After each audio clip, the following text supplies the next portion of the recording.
PC Part Picker thinks that my GPU is too big for my case, but I reckon I can make it fit.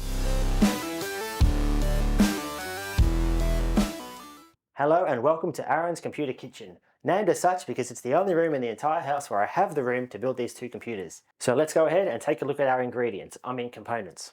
We'll be using AMD's Ryzen 7800 X3D AM5 CPU, topped off by Corsair's H100i Elite CapElix 240mm radiator on a bed of ASUS's ROG Strix X670E-I gaming Wi-Fi motherboard. Mixing in a matched pair of Corsair's 32GB 6000MHz DDR5 RAM sticks totaling 64GB, as well as Corsair's MP700 Gen 5 NVMe M2 1TB SSD for the operating system, and an MP600 Pro LPX Gen 4 NVMe M2 2TB SSD for games.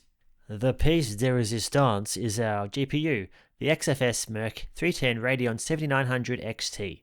And finally, we'll be cooling it all off with a couple QL120 RGB fans and powering it all with Corsair's RM750W fully modular ATX power supply. Alright, enough with the food puns. Today, we're building in the ASUS Prime AP201 Micro ATX case. It's a 33-litre case that can also fit Micro ITX and full-size ATX motherboards. I have the version with a glass side panel, but there is a version with mesh on all sides if you'd prefer that for better airflow. Apparently coolers up to 360mm will also fit, as well as custom loops, but I'm playing it safe today by using a 240mm all-in-one cooler that I already had. You can also fit a GPU of up to 4 slots in size in here, and up to 338mm in length. But of course, I'm going to try fitting a bigger GPU in here today. One thing I love about this case is the fact that it really is a completely toolless design. There are no screws to take out, all the panels just pull off with a little bit of effort. I wish I could say the same for the PSU shroud, as it is hooked and screwed into the front of the case and will need to be removed entirely before installing your power supply. The PSU shroud can also be moved into one of 3 different positions depending on the size of your GPU and your radiator up top, if you need more room for either. It also has the undesirable side effect of blocking you from installing any front-facing fans on the case. Although I suppose if you were really desperate and your GPU was short enough, you could cable tie a thin fan underneath the PSU, but then that might get in the way of your power supply's cables. Once the shroud's out, your PSU should just slide right in. The fan on Corsair's RM power supplies are intakes, so make sure your fan is facing outwards so it can draw cool air from outside the case instead of hot air from inside the case. You may want to check the size of your radiator and even your GPU first to see which slot the power supply fits best in. And also, don't do what I did and forget to install all your cables while you have the space, otherwise you may have issues plugging them in later on when you have other components in the way. Alright, time to get the motherboard out. You might remember in my last build video a couple of years ago that the internet got mad at me for preparing the motherboard on the anti-static bag. So today, in spite of my 20 plus years of building PCs without an issue, I thought I'd make the internet happy and build on the box instead.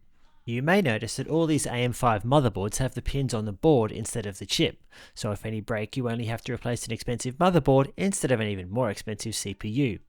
Installation is the same as any other CPU, just line up the triangular mark on the chip with the mark on the motherboard and gently slot in place. It only goes one way, no pressure should be needed.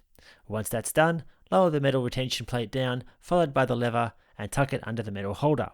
Don't worry if there's a little resistance, as long as you've installed the CPU correctly, you shouldn't break anything.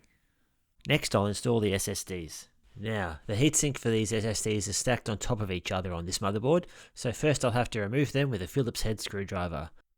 There's one, whoops, there it goes, and there's the other.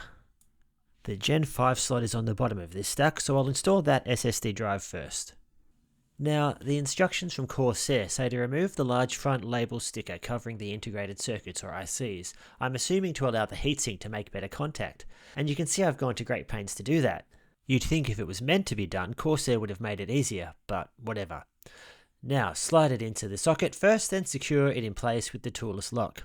The sliding lock is pretty tiny though, and even if you've got normal skinny fingers like me, you may have trouble getting a grip on it. In that case, you can use a small tool like a plastic flathead screwdriver to move it over the SSD, even though that completely negates the point of having a screwless lock in the first place. Now we'll just replace the heatsink and second layer of the stack back on top. You might remember from my last build video, commenters complaining that I said to remove the sticky tape, thinking I meant the thermal pad, when in fact I meant the sticky tape covering the thermal pad. God, I love the internet. Anyway, I'll just place that back on top, making sure the thermal pad makes nice solid contact with the SSD surface. And now I'll just screw it into place. 2 screws down the side here next to the GPU mount and one next to the SSD itself. Perfect. And now we'll install the new Gen 4 SSD. This installation is much the same as the last one, the only difference being that this SSD already has a heatsink on it, so I'm just going to leave it on and put the one that came with the motherboard away. And now it's time to install our RAM. Because there are only 2 slots on this ITX board, we don't have to worry about which slot we plug them into, because we don't have any other choice. As long as they're both a matching pair of dual channel RAM, we shouldn't have any issues. Just undo the locks on the side of the slots, match the tiny groove on the RAM with the slot on the motherboard, and slide it evenly into place. The locks should automatically snap back over the RAM if they're incorrectly, and we're all done. Now it's time to install the motherboard into the case. I'm just going to place the motherboard onto the mini ITX standoffs that are pre-built into the case. Now, I'm just screwing it in the case upright for the sake of the video, but normally I would suggest laying the case down to let gravity hold the motherboard in place, rather than sending it crashing to the ground and potentially damaging the board or one of your components. And there we go. Alright, now that my case is horizontal again, it's time to install the radiator. I'm going to install my 2 radiator fans on the inside of the case as exhaust, not only so that the RGB can be seen nice and clearly through my glass side panel, but also so we can get all that hot air out from inside of the case. And yes, while that means we are technically drawing hot air up through the radiator, it won't heat up the CPU to make that much of a difference to the overall temps. Alright, my 240mm radiator here fits perfectly with my power supply in the highest position. For some reason I can't seem to get these screws to go in with the case laying down, so it's time to go upright again and let gravity do the work. I do love gravity. And now you get to see my beautiful face again. As I showed you earlier, you can lower the power supply in this case to fit a 360mm radiator in, but that's going to make it harder to fit my oversized GPU in later on. So I'll just finish screwing this in and we'll be done. While we're here, let's install one of my QL120s as the rear exhaust fan. Pay no attention to that as we screw in the rear fan. We'll worry about plugging that all in later. Now it's time to put our thermal paste on. You can do whatever shape you want. I've heard X's get the most coverage on these kind of CPUs, but I'm just going to use a good old-fashioned dot. Since this all-in-one cooler came out of an older system, it already has the correct AMD clamps attached, so all I should need to do is just lower it onto the CPU and hook it over the mounts. There we are, nice and solid. I've also got my Corsair LCD screen to put back on.